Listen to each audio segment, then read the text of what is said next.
आइए प्रिय आत्मा मित्रों, हम सभी साधक मिलकर सर्वप्रथम अपने अपने गुरुदेव भगवान और इष्ट देव की शरण में चलें और उन्हें प्रणाम करके आशीर्वाद प्राप्त करें। उसके पश्चात हम सभी मिलकर इस हिमालय की तपोभूमि में विराजमान समस्त ऋषियों, मुनियों, गुरुजनों, संत महापुरुषों के चरणों में बैठकर ध्यान की गंगा में उतरेंगे और अपने अंतःकरण को पावन पवित्र करेंगे। तो सर्वप्रथम आइए प्रार्थना की ओर चलते हैं।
शिवाय।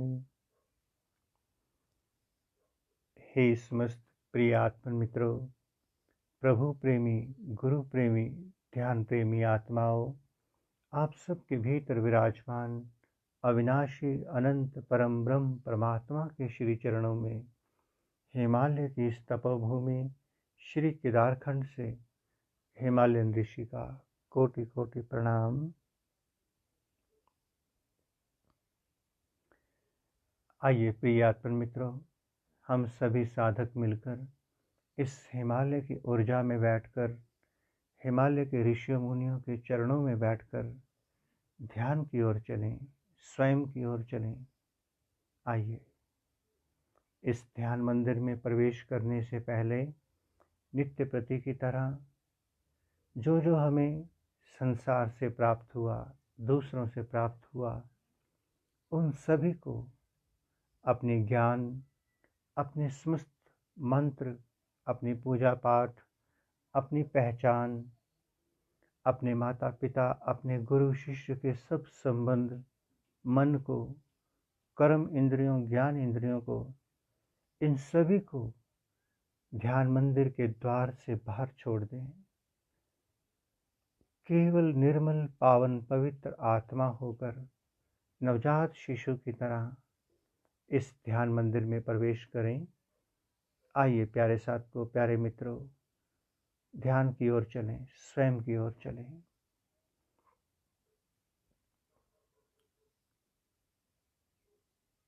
ईश्वर की बंदगी, परमात्मा की आराधना, पूजा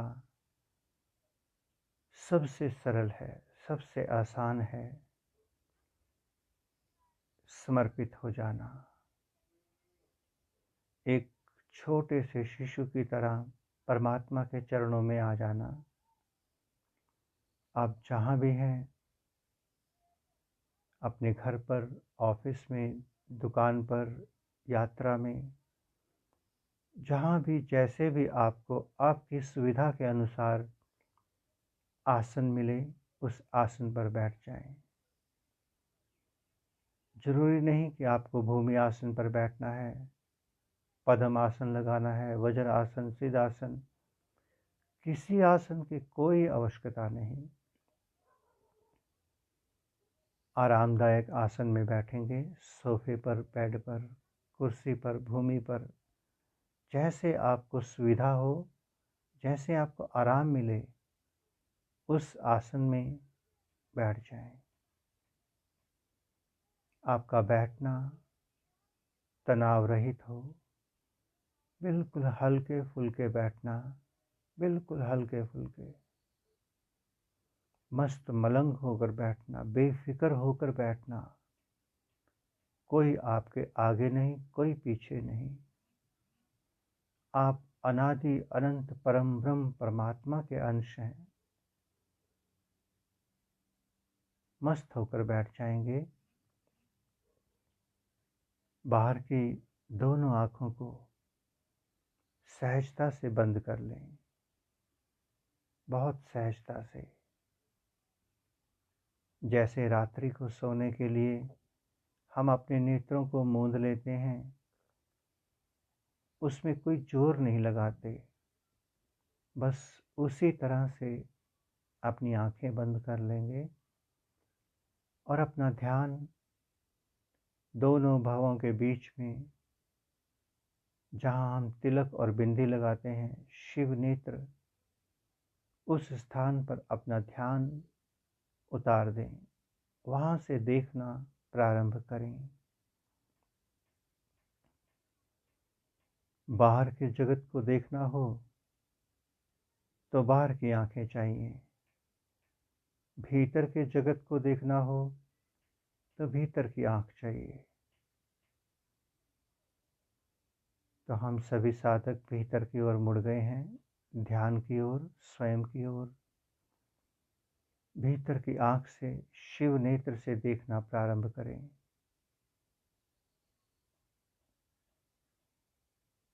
जैसे ही हमारी बाहर की आंखें बंद होती हैं, भीतर अपने आप दिखना शुरू हो जाता है। सबसे आसान है परमात्मा की बंदगी, ध्यान।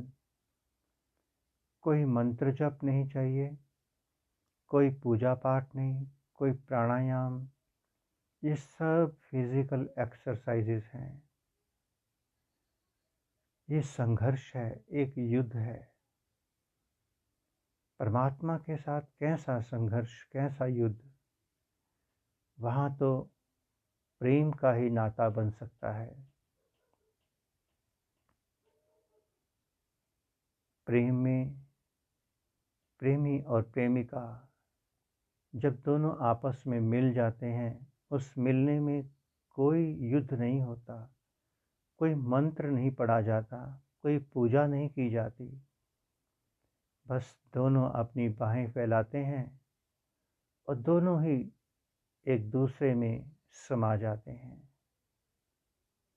ठीक उसी तरह से आप अपने प्रभु के भीतर समाते चले जाएं।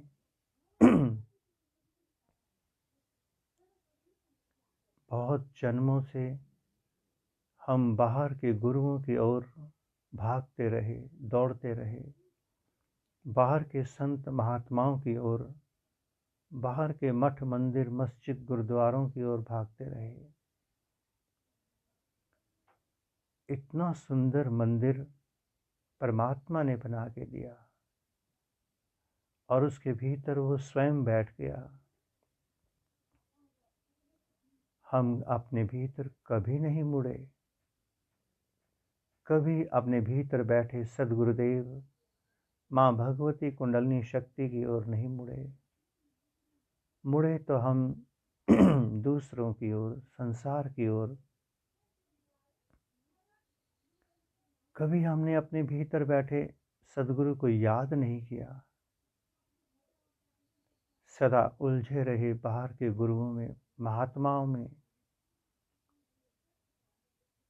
क्योंकि हम ध्यान की ओर कभी नहीं गए। हम गए तो फिजिकल एक्सरसाइज की ओर। बाहर से हम भीतर भरते ही चले गए, लगातार भरते चले गए। जीवन को हमने तनाव से भर लिया, ज्ञान से भर लिया, क्रियाओं से, मंत्रों से, गुरुओं से, देवी देवताओं से भर लिया। जब तक हम महाशून्य नहीं होंगे, खाली नहीं होंगे, तब तक परमात्मा को भरा नहीं जा सकता। परमात्मा स्वतः ही भर जाएगा जब हम भीतर से खाली हो जाएंगे। देखते चले जाएं लगातार शिव नेत्र से। जैसे ही शिव नेत्र से देखना शुरू किया, भीतर अनेकों अनेकों विचार दिखने शुरू हो गए।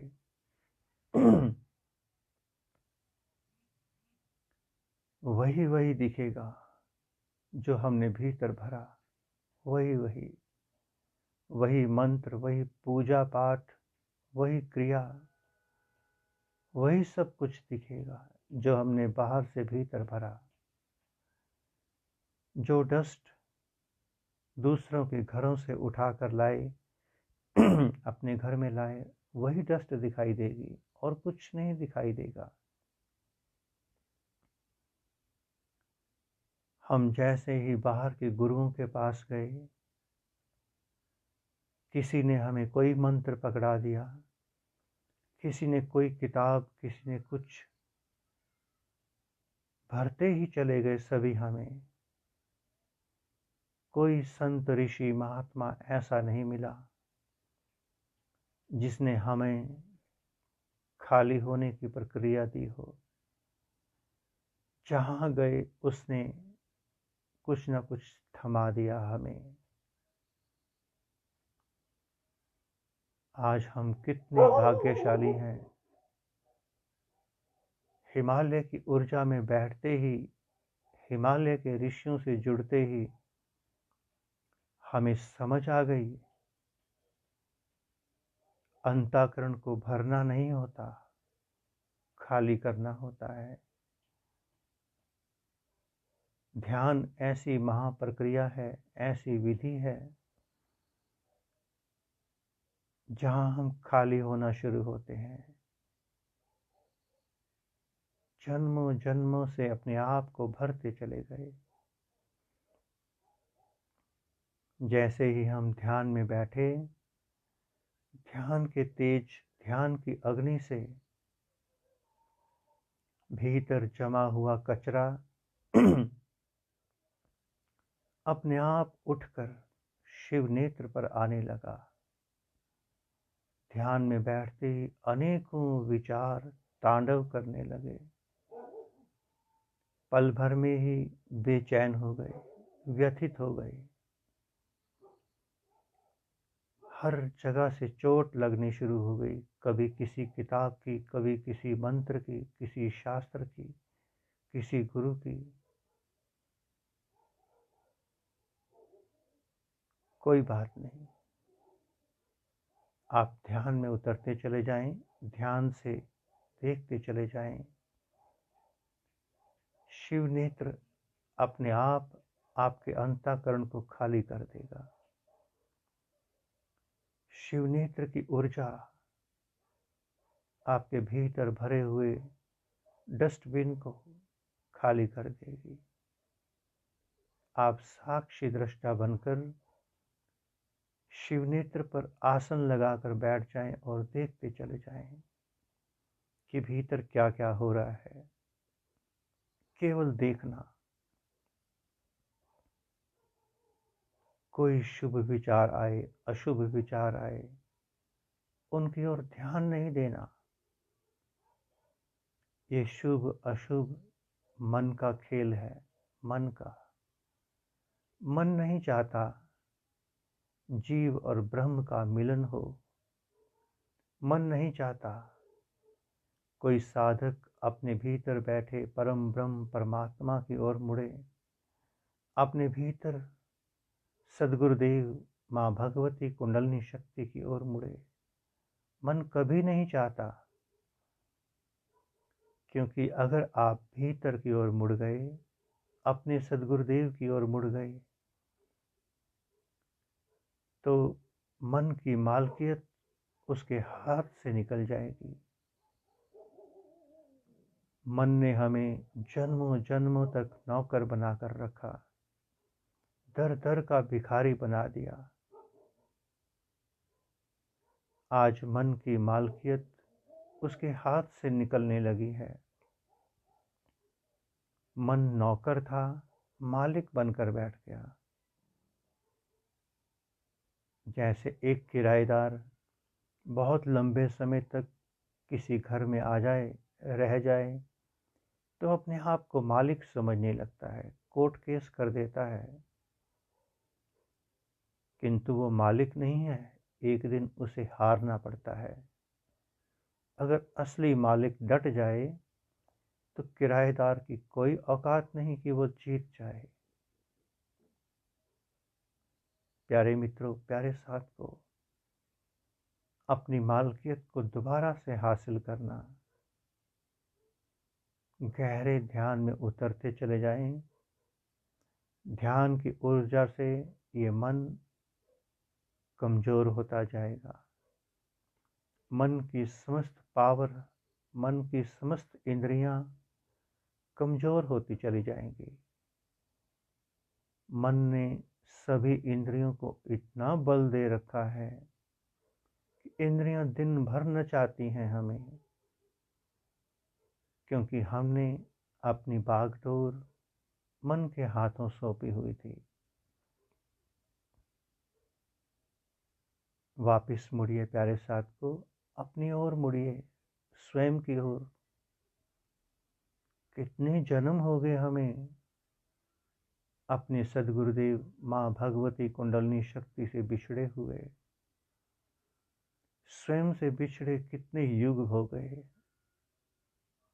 अपने भीतर बैठे प्रभु से कभी मिलन नहीं किया। आज वापिस मुड़ जाइए। आज हम सब पर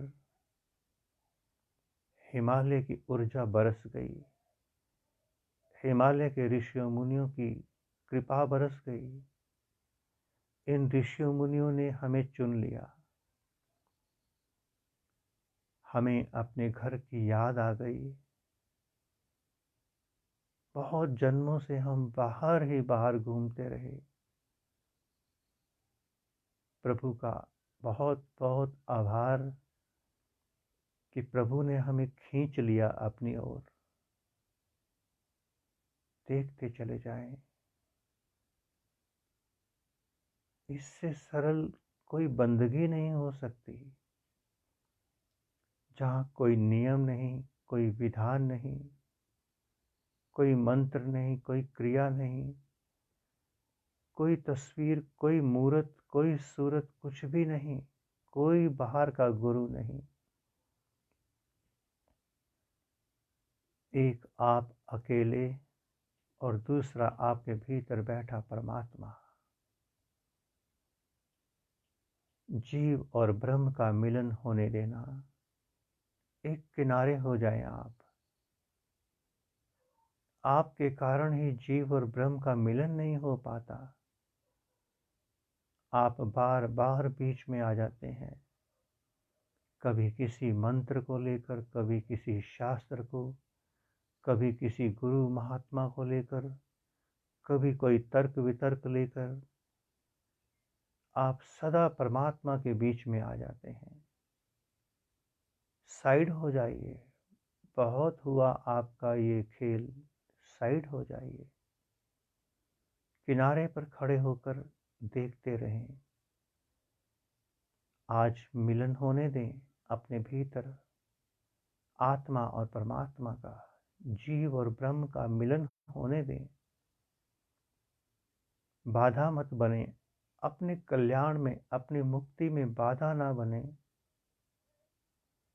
साक्षी दृष्टा होकर देखते चले, लगातार शिवनेत्र से देखते चले जाएं। बहुत जन्म बिछड़े थे सदगुरु, ये जन्म तुम्हारे लेखे। बहुत जन्मों से अपने भीतर बैठे सदगुरुदेव, अपने भीतर बैठी माँ भगवती कुंडलनी शक्ति से बिछड़े हुए थे। बहुत जन्मों से, बहुत जन्म बिछड़े थे सदगुरु, ये जन्म तुम्हारे लेखे। मुझे याद आ गई है ऋषियों मुनियों की कृपा से। अब मैं किसी के पीछे नहीं भागूंगा, किसी संत महात्मा गुरु के पीछे नहीं भागूंगा। अब तो मैं अपने भीतर बैठे सदगुरुदेव की ओर जाऊंगा। बहुत सुंदर। मुड़ते चले जाइए अपने भीतर बैठे प्रभु की ओर, देखते चले जाइए। हिमालय से कितनी ऊर्जा बह रही है, वह सब हमारे लिए है। अगर हम शिव नेत्र से जुड़ जाएं तो ये सारी ऊर्जा हमारे भीतर प्रवेश करेगी, हमारे अंतःकरण को पवित्र करेगी। देखते चले जाएं। ध्यान कोई हठ योग नहीं है, कोई संघर्ष नहीं है। इसलिए मस्त होकर बैठना। पैर सुन्न होने लगें, टांगें थकने लगें, आसन बदल लेना। 10 बार आसन बदलना, 20 बार बदलना, कोई फर्क नहीं पड़ेगा। ध्यान सूक्ष्म शरीर का विषय है। स्थूल शरीर कितनी बार आसन बदले, कोई फर्क नहीं पड़ता। छोटा सा शिशु 50 बार दाएं बाएं करवट बदलता रहे, किंतु अपनी मस्ती में मस्त रहता है, उसे फर्क नहीं पड़ता।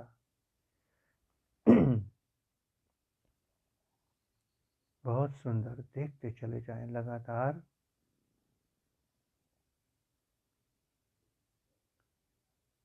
यही वो समय है जब सारी कायनात, सारा हिमालय, हिमालय में विराजमान सभी ऋषि मुनि सभी संत महात्मा अपने अपने ध्यान पूजा बंदगी में उतर गए हैं। सभी अपने अपने मार्गों से अपने भीतर बैठे प्रभु की ओर मुड़ गए हैं। उनके भीतर से अनंत ऊर्जाओं के भंडार बहने लगे हैं। ये सारी ऊर्जा हमें प्राप्त हो सकती है अगर हम मन से हट जाएं, साक्षी दृष्टा होते चले जाएं।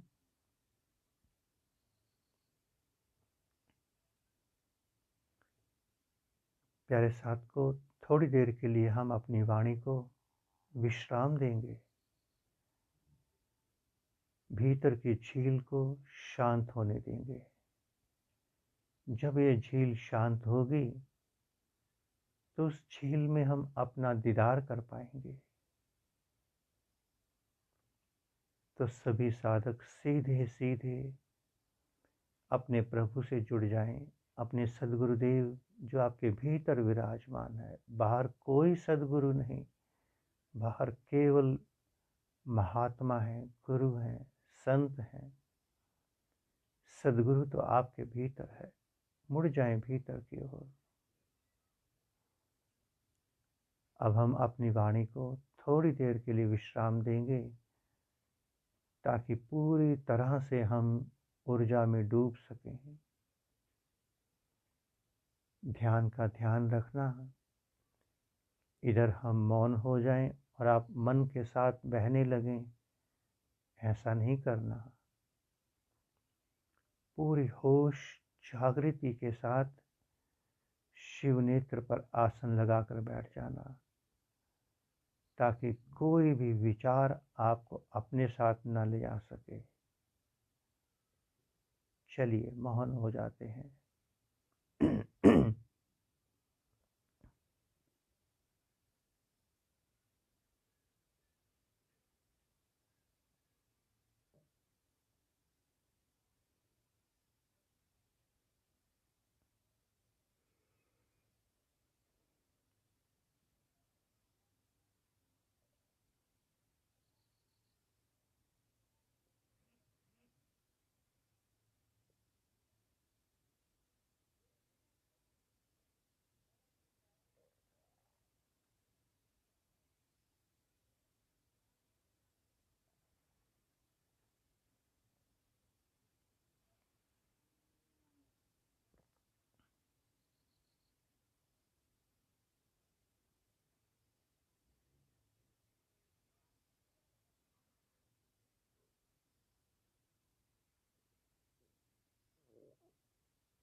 आइए प्यारे साथियों, ध्यान मंदिर से लौटें प्रकृति की ओर।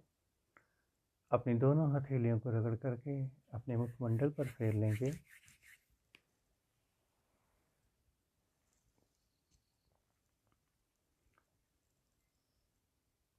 प्रभु ने हम सबको कुछ देर के लिए हिमालय की ऊर्जा में बिठाया, हिमालय के ऋषियों मुनियों के चरणों में बिठाया। आइए हम सभी प्रभु का धन्यवाद करें, आभार व्यक्त करें प्रभु का।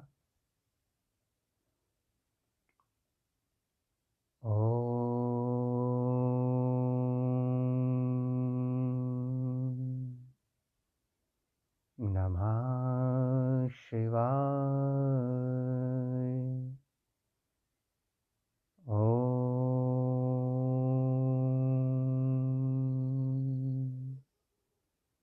नमः शिवाय।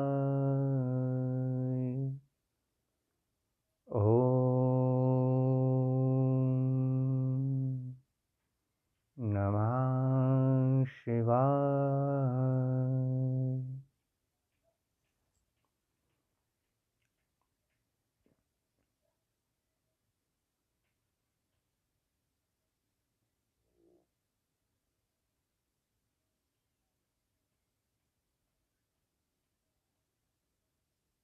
प्यारे साथियों, प्यारे मित्रों,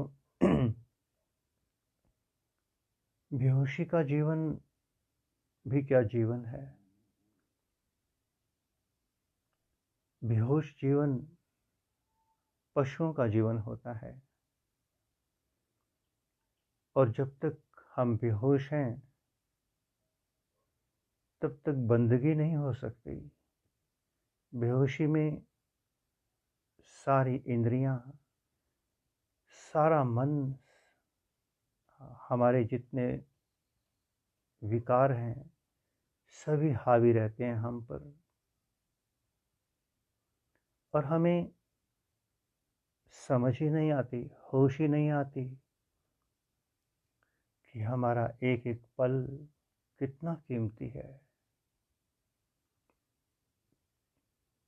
और जिस दिन हम किसी संत महात्मा की कृपा से, किसी ऋषि की कृपा से पहली बार भीतर मुड़ते हैं, ध्यान की ओर, स्वयं की ओर, अपने ही भीतर बैठे सदगुरुदेव की ओर मुड़ते हैं, उस पल पता चलता है कितनी सांसें हमारा मन, हमारी इंद्रियां, हमारे विकार खा गए। हमारे गुरुदेव की एक भजन से संबंधित एक लाइन आपको बताते हैं, सुनाते हैं। वो हम सभी साधकों पर लागू होती है।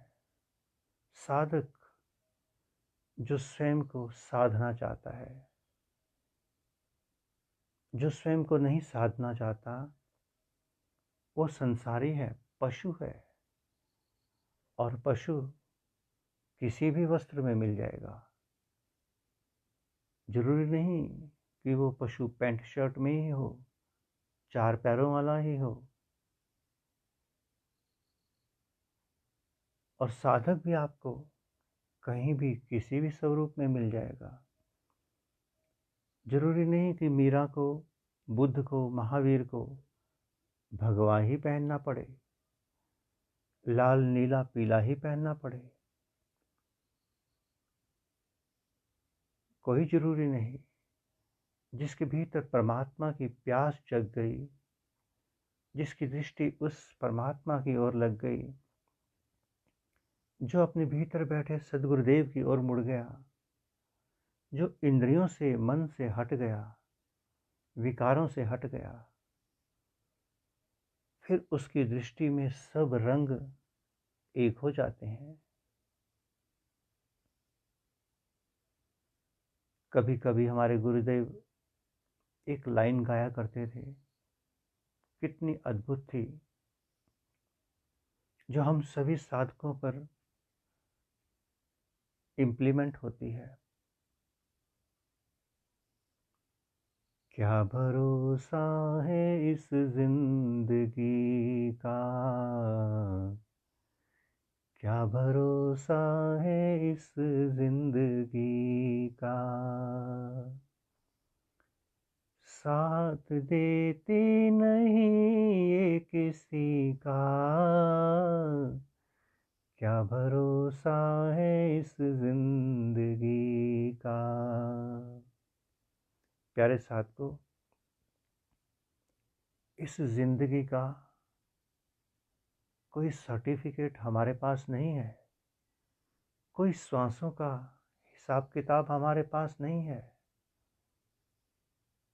कि आने वाला कल हमें भजन बंदगी के लिए मिलेगा कि नहीं मिलेगा। आने वाला पल हम ध्यान की ओर मुड़ पाएंगे या नहीं मुड़ पाएंगे, अपने सद्गुरुदेव की ओर मुड़ पाएंगे या नहीं, अपने पापों का प्रायश्चित कर पाएंगे या नहीं, कोई भरोसा नहीं है। आने वाले कल का किसी को नहीं पता। उसके बावजूद भी हम सभी साधक स्वयं की ओर ना मुड़कर दूसरों की ओर मुड़ते रहते हैं। पल का पता नहीं है, कल का पता नहीं है। उसके बावजूद भी ये मन हमसे ऐसे ऐसे काम करवा लेता है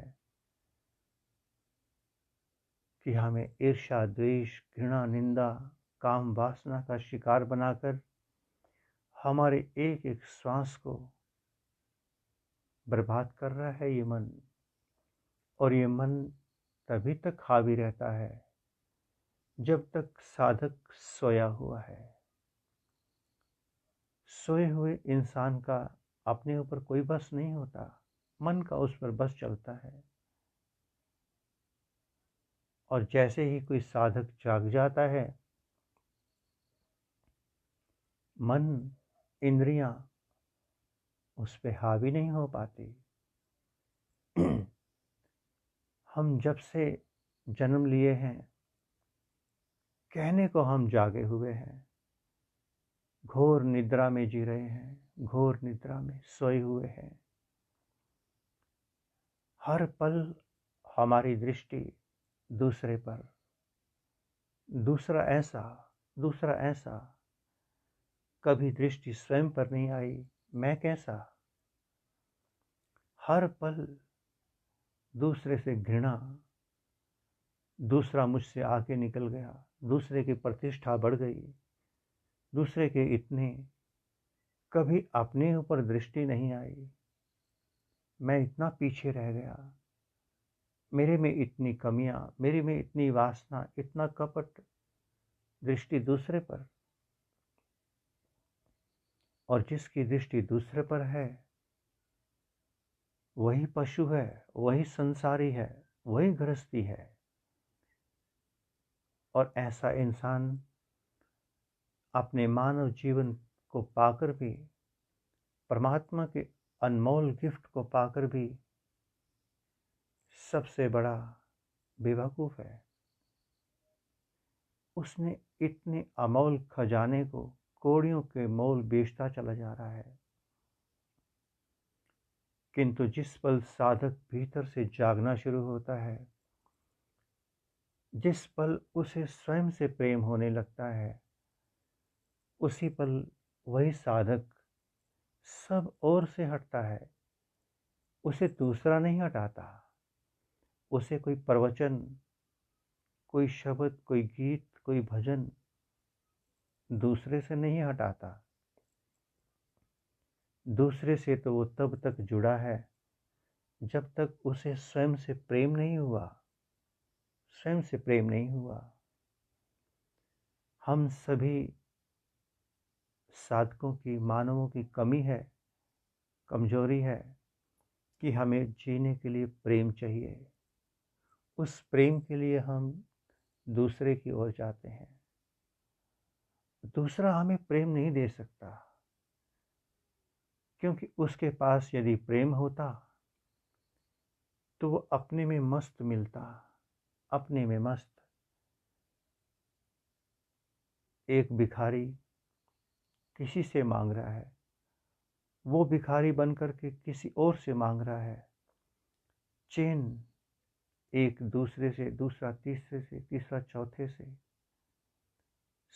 भिखारी ही भिखारी से मांग रहा है। किंतु जिस पल जिस साधक को स्वयं से प्रेम हो जाएगा, उसी दिन वह बुद्ध, महावीर, मीरा, शबरी की तरह स्वयं में मस्त हो जाएगा, एक और हो जाएगा, किनारे हो जाएगा। उस दिन उसे दूसरा नहीं चाहिए, दूसरा उसे अपने भीतर मिल गया। जन्म जन्मों से वो अपने सद्गुरुदेव कुंडलिनी शक्ति से बिछड़ा हुआ था, अपने भीतर बैठे परमात्मा से बिछड़ा हुआ था। बस भीतर की आंख से देखना शुरू किया, भीतर परमात्मा नृत्य करता हुआ प्रकट हो गया। जिस दिन साधक ध्यान की ओर मुड़ा, बुरे नहीं हैं जितने भी मार्ग हैं, पूजा के हों, मंत्र जप के हों, क्रियाओं के हों, बुरे नहीं हैं। स्टेजेस हैं, क्लासेस हैं। बुरा तो उनके साथ रुक जाना है, वहाँ फंस जाना है। माला जपना बुरा नहीं है, किंतु माला जपते जपते माला गिर जानी चाहिए और सुरती लग जानी चाहिए। ये सब माध्यम है। अगर माला नहीं छूटी, पूरा जीवन राम राम राम राम रटते रटते अगर जीवन राममय नहीं हो पाया, तो इसका अर्थ ये क्रिया मेरी परमात्मा तक नहीं पहुंची, मेरी पूजा पाठ बंदगी परमात्मा तक नहीं पहुंची। मैं दिन में मूर्ति के सामने पूजा करता रहा, एक दिन, 2 दिन, 1 साल, 2 साल। अगर स्वामी रामकृष्ण परमहंस की तरह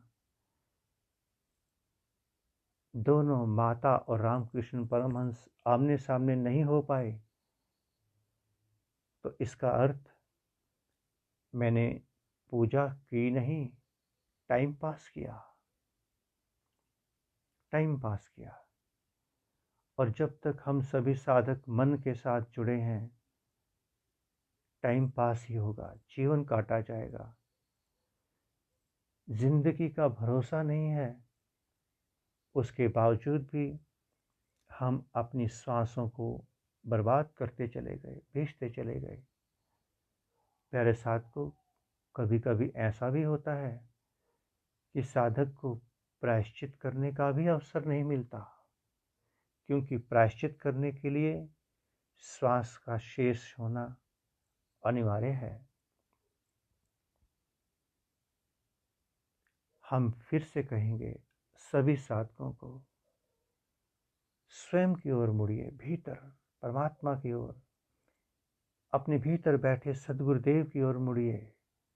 बहुत हो गया, बहुत। कभी किसी गुरु के यहाँ, कभी किसी संत, किसी महात्मा, किसी मंदिर, गुरुद्वारे, चर्च की ओर, बहुत हो गया। कब मुड़ोगे अपनी ओर? जब तक तुम दूसरों की ओर देखते रहोगे, जीवन तनाव से भरा रहेगा, वासनाओं से, इच्छाओं से। जिस दिन तुम स्वयं की ओर मुड़ने लगे, अपने भीतर बैठे परमात्मा की ओर मुड़ने लगे, उसी दिन जीवन से तनाव विदा हो जाएगा, रिलैक्स हो जाएंगे आप। बाहर का गुरु, बाहर का संत, महात्मा आपको भरेगा अपने ज्ञान से, अपनी कथा कहानियों से, अपनी हिस्ट्री से, अपने संसार से भरेगा।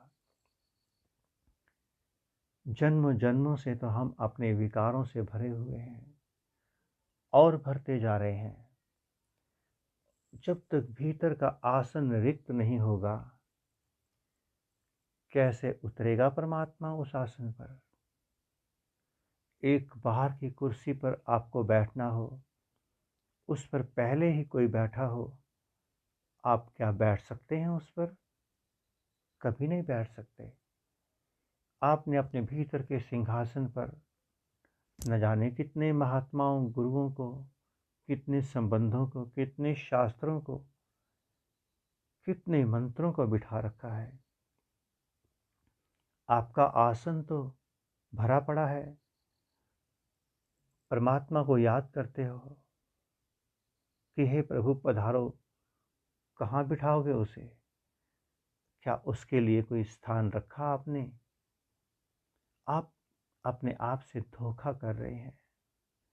बुला रहे हैं परमात्मा को, चीटिंग कर रहे हैं परमात्मा से। अरे पहले आसन तो रिक्त करो उस परमात्मा के लिए, खाली करो उसको बिठाने के लिए, तभी उसे बुलाना।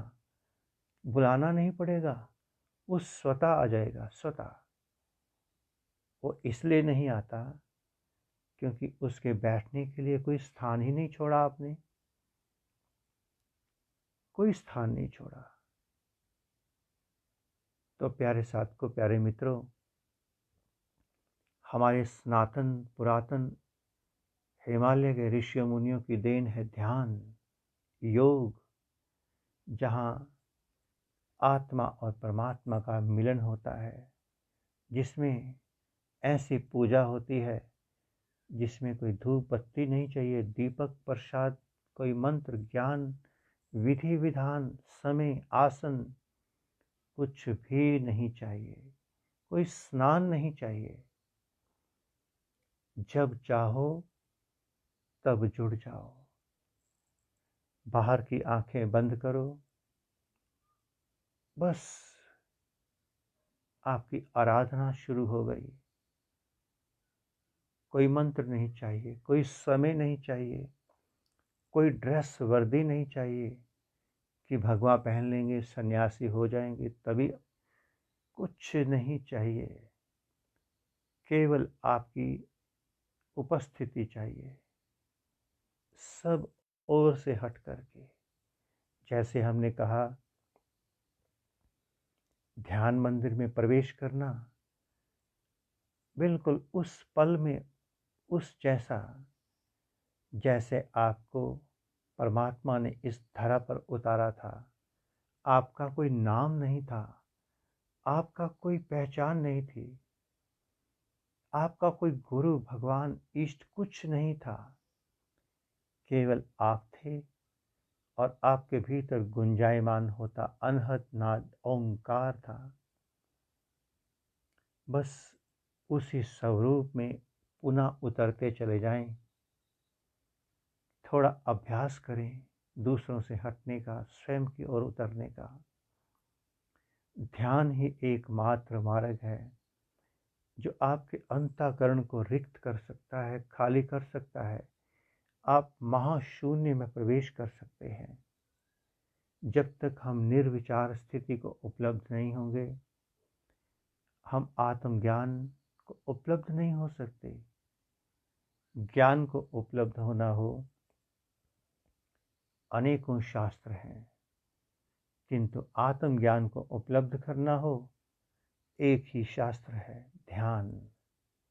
ध्यान का अर्थ स्वयं की ओर, वापस की ओर लौटना, वापसी भीतर की ओर। बहुत सहज है ध्यान, स्वयं की ओर लौटना, कोई मुश्किल नहीं। दिल्ली, बॉम्बे, मद्रास, कलकत्ता कहीं जाना हो, जीपीएस लगाना पड़ता है, रास्ते ढूंढने पड़ते हैं, सब आयोजन करने पड़ते हैं। वापस मुड़ना हो, केवल यू टर्न लेना पड़ता है और कुछ नहीं। तो आइए प्यारे साथियों, प्यारे मित्रों, जितना जल्दी हो सके अपनी शेष बची हुई सांसों को स्वयं की ओर लगा दें। यदि बाहर की ओर लगाएंगे, दूसरे की प्रतिष्ठा दिखाई देगी, दूसरे की प्रगति, दूसरा दिखाई देगा। दूसरे के कारण भीतर अनेकों विकार पैदा होंगे, अहंकार, लोभ, कपट, छल पैदा होगा, ईगो पैदा होगी, ईर्ष्या, द्वेष, घृणा, निंदा की हमारा सारा शरीर, ये पूरी देह गंदगी से भर जाएगी जब जब हम दूसरों की ओर देखेंगे। फिर भरना तो आसान है, धोना बड़ा मुश्किल है। आइए लौटें स्वयं की ओर। पुनः से आप सबके भीतर विराजमान अविनाशी अनंत परम ब्रह्म परमात्मा के श्री चरणों में हिमालय की इस तपोभूमि श्री केदारखंड से हिमालयन ऋषि का कोटि कोटि प्रणाम। और संपूर्ण ब्रह्मांड में, संपूर्ण हिमालयास में विराजमान समस्त देवी देवताओं, समस्त ऋषियों मुनियों गुरुजनों संत महापुरुषों की ओर से आप सबको शुभ आशीष, शुभ मंगल कामना।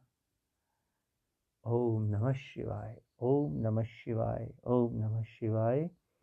ओम सर्वे भवन्तु सुखिनः, सर्वे सन्तु निरामया, सर्वे भद्राणि पश्यन्तु, मां कश्चित् दुःख भाग् भवेत्। ओम शांति शांति शांति। अब आप सभी साधक ध्यान मंदिर से निकलकर पुनः प्रकृति की ओर लौटेंगे। अपने अपने गुरुदेव भगवान इष्ट देव संबंधों की ओर, अपने अपने मंत्र जप पूजा पाठ, अपनी क्रियाओं की ओर, अपने धर्म क्षेत्र कर्म क्षेत्र की ओर लौट जाएंगे। ओम नमः शिवाय।